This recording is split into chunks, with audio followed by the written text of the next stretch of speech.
하나님 말씀은 베드로전서 3장 8절로 22절 말씀입니다. 세례는 하나님을 향한 선한 양심의 간구이니라 라는 베드로의 설명을 통해서 우리에게 주신 소망에 관한 이유가 무엇인지, 어떻게 삶을 살아야 되는 것인지 베드로의 권면을 말씀으로 묵상하겠습니다.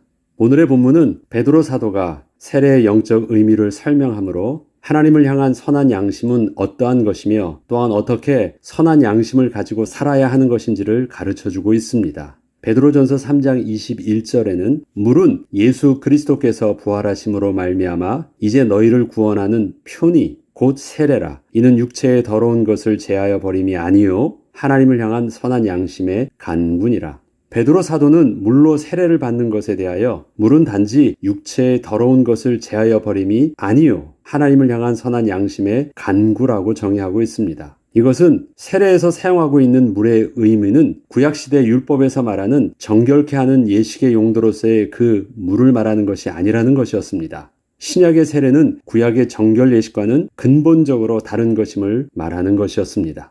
그리고 그렇게 물로서 세례를 받는 것을 이전의 노아 시대에 하나님께서 노아에게 물로서 세상을 심판할 것을 미리 말씀하시고 방주를 짓게 하였던 그 사건을 예를 들어 설명을 하고 있습니다. 세례에 사용하는 물은 단지 육체의 더러움을 제거하기 위한 것이 아니라 바로 노아의 홍수 때 하나님의 말씀에 불순종했던 죄인들을 향하여 심판과 정죄의 용도로 사용한 그 물과 같은 것이었고, 다른 한편으로는 하나님의 말씀에 순종했던 노아와 그 가족들을 구원하여 주는 유일한 증표가 되었던 바로 그 물을 의미한다는 것이었습니다. 20절에 보면 그들은 전에 노아의 날 방주를 준비할 동안 하나님이 오래 참고 기다리실 때에 복종하지 아니하던 자들이라. 방주에서 물로 말미암아 구원을 얻은 자가 몇 명뿐이니 겨우 8명이라. 물은 상대적으로 두 가지의 의미가 있습니다. 하나는 구원의 증표요, 하나는 멸망의 증표라는 것입니다. 그들은 하나님께서 오래 참고 기다리실 때 복종하지 아니하던 죄인들이라고 합니다. 저들은 노아가 물의 심판을 말하며 방주를 짓는 것을 보면서 비웃던 자들이었습니다. 당시에 저들은 물이 온 세상을 덮어 다 죽게 할 것을 전혀 상상치도 못하던 자들이었습니다. 사실 이것은 노아를 비방하고 있던 것이 아니라 노아에게 약속의 말씀을 주셨던 그 하나님을 비방하고 있던 것이었고, 하나님이 어디 있냐고 하면서 스스로 자신의 왕됨을 말하며 하나님을 대적하고 있던 것이었습니다. 당시 그 시대 사람들의 모습을 창세기 6장은 이렇게 고발하고 있습니다. 당시의 땅에는 네피림이 있었고 그 후에는 하나님의 아들들이 사람의 딸들에게로 들어와 자식을 낳았으니 그들은 용사라. 고대의 명성이 있는 사람들이었더라. 여호와께서 사람의 죄악이 세상에 가득함과 그의 마음으로 생각하는 모든 계획이 항상 악할 뿐임을 보시고 땅 위에 사람 지으셨음을 한탄하사 마음에 근심하시고 이르시되 내가 창조한 사람을 내가 지면에서 쓸어버리되 사람으로부터 가축과 기는 것과 공중의 새까지 그리하리니 이는 내가 그것들을 지었음을 한탄함이니라 하시니라. 그렇다면 선한 양심의 간구를 표현하여 주는 것이 세례라고 한다면 선한 양심의 간구는 무엇일까요? 그것은 10절에 생명을 사랑하고 좋은 날 보기를 원하는 것입니다. 좋은 날은 바로 하나님께서 노아에게 약속하셨던 바로 그 심판의 날이었고, 이는 또한 예수님께서 다시 오실 것을 약속하셨던 재림의 날이었습니다. 이것은 노아에게 약속하셨던 물의 심판이 바로 예수 그리스도의 부활하심으로 말미암아 우리 또한 부활의 보증이 되어 구원하는 표와 같은 것임을 또한 증거하고 있는 것입니다. 이는 세상은 이 땅에서의 죽음이 모든 것을 다 끝내는 것처럼 여기고 그저 이 땅에서 죽지 않고 살기 위해 모든 악행이라도 다 일삼고 있지만 결국 모든 생명은 예수님께서 약속하신 대로 다시 오실 때 부활하여 거룩하신 하나님의 심판대 앞에 반드시 서게 될 것입니다. 이때 하나님의 거룩한 백성과 하나님의 말씀을 거부했던 죄인들은 실제적으로 구분되게 될 것이며 저들에게는 영원 형벌의 죽음이 기다리고 있을 것입니다.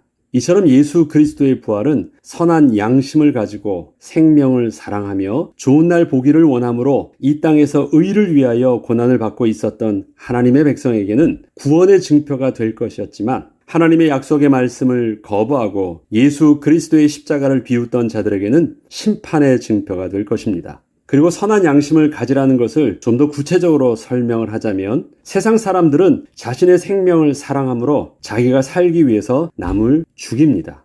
저들은 이 땅에서의 죽음이 끝이라 생각을 하기 때문에 죽지 않으려고 두려움 속에서 스스로 그렇게 몸부림치고 있는 것입니다. 악행을 왜 합니까? 자기가 살기 위한 그 본성이 그렇게 하는 것입니다.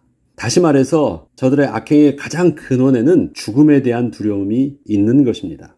그러나 하나님의 약속은 예수 그리스도께서 부활의 첫 열매가 되사 그 증거를 보여주셨듯이 주님께서 약속하신 대로 다시 오실 때 모든 잠자는 자들이 다시 부활할 것을 말씀하셨습니다. 이는 이 땅에서의 죽음이 다 끝이 아니라 반드시 심판되시는 하나님 앞에 다시 서게 될 그 날이 올 것을 말씀하신 것이었습니다. 이것을 히브리서는 분명 이렇게 증거하고 있습니다.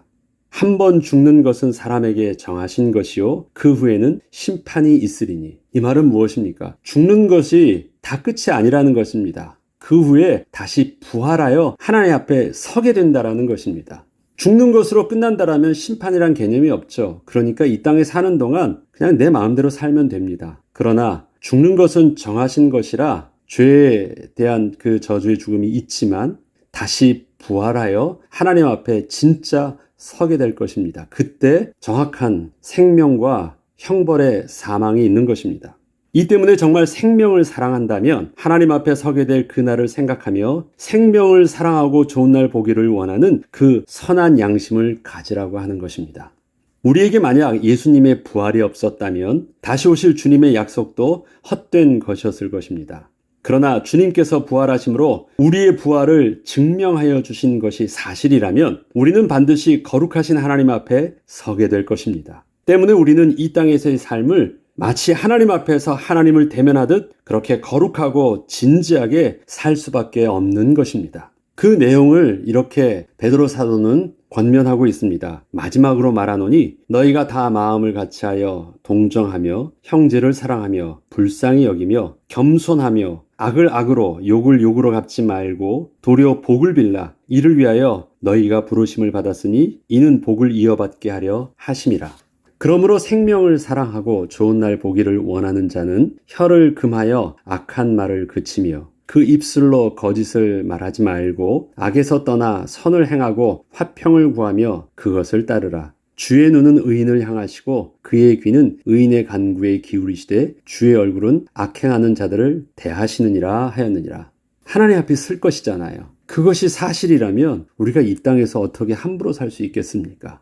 그리고 이때 우리가 선을 행함으로 고난받게 되는 일에 대하여서는 하나님의 신실하심 속에서 낙심하지 말고 계속 인내로서 그렇게 나아가라고 합니다. 13절로 17절에 보면 또 너희가 열심으로 선을 행하면 누가 너희를 해하리요. 그러나 의를 위하여 고난을 받으면 복이 있는 자니 그들이 두려워하는 것을 두려워하지 말며 근심하지 말고 너희 마음에 그리스도를 주로 삼아 거룩하게 하고 너희 속에 있는 소망에 관한 이유를 묻는 자에게는 대답할 것을 항상 준비하되 온유와 두려움으로 하고 선한 양심을 가지라. 이는 그리스도 안에 있는 너희의 선행을 욕하는 자들로 그 비방하는 일에 부끄러움을 당하게 하려 함이라. 선을 행함으로 고난받는 것이 하나님의 뜻일진데 악을 행함으로 고난받는 것보다 나으니라. 저들이 부끄러움을 당하게 되는 이유는 결국 자신들의 말이 사실이 아니었음을 하나님 앞에 서게 되는 날 깨닫게 될 것이기 때문에 그렇습니다.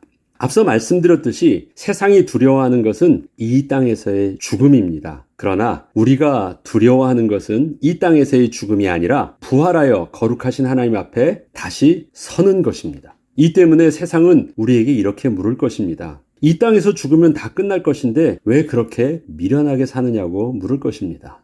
이때 우리는 소망에 관한 이유를 대답할 명확한 이유를 아무것도 알지 못해 비웃고 있는 저들을 향하여 온유함과 겸손함으로 말해줄 수 있도록 해야 하겠습니다. 설령 우리를 무시하고 비웃는 저들을 향하여 감정적으로는 온유함과 겸손한 태도로 말할 수 없어 보여도 저들에게 들려주는 하나님의 마지막 구원의 메시지가 될 수 있기 때문에 우리는 그렇게 온유함과 겸손함으로 저들에게 소망에 관한 이유를 대답해 줄 수 있어야 하는 것입니다. 이처럼 그리스도인이 이 땅에서 선을 행한다는 것은 단지 세상을 향하여 봉사하며 착하게 사는 것을 말하는 것이 아닙니다. 우리는 내세에 소망이 있기에 우리의 삶을 하나님이 없는 것처럼 함부로 살지 않는 것입니다. 그리고 우리의 소망의 비밀을 온전히 증거하는 삶을 사는 것입니다. 이것이 복음을 전하는 것입니다. 이는 노아가 방주를 다 짓기까지 하나님께서 심판의 날을 연장하시며 기다리신 것처럼 이 땅에서 하나님께서 예비하신 백성이 다 구원받기까지 우리에게 맡겨주신 복음의 증거의 사명을 여전히 우리는 온전히 감당하며 사는 것입니다. 이때 우리에게 주어진 고난은 하나님 앞에서 아름다운 것이 될 것입니다. 그리고 하나님께서는 우리의 모든 삶의 수고와 그 고난을 다 계수하고 있을 것입니다. 그리고 우리의 모든 모습들을 격려하여 주시고 상급을 주실 것입니다. 오늘도 선한 양심을 가지고 주 안에서 소망에 관한 이유를 증거하는 삶을 또 그렇게 살아내는 하루가 되길 축복합니다. 기도하겠습니다. 하나님 아버지, 오늘도 우리는 소망에 관한 이유를 붙잡고 또 주님께서 살게 하시는 삶을 또 우리의 삶의 현장 속에서 그렇게 살아갑니다. 세상은 알지 못해 우리에게 고난을 주는 일도 있지만 저를 향하여 주께서 말씀하셨듯이 소망에 관한 이유를 온유함과 겸손함으로 또 생명을 사랑함으로 그렇게 복음을 아름답게 증거할 수 있도록 인도하여 주셔서 마침내 주님께서 이 땅에 약속하신 대로 다시 오시는 날 이 복음을 거부했던 저들에게는 부끄러움이 되게 하시고 우리에게는 하나님의 영광이 되게 하여 주옵소서. 감사드리며 우리 주 예수 그리스도의 이름으로 기도합니다. 아멘.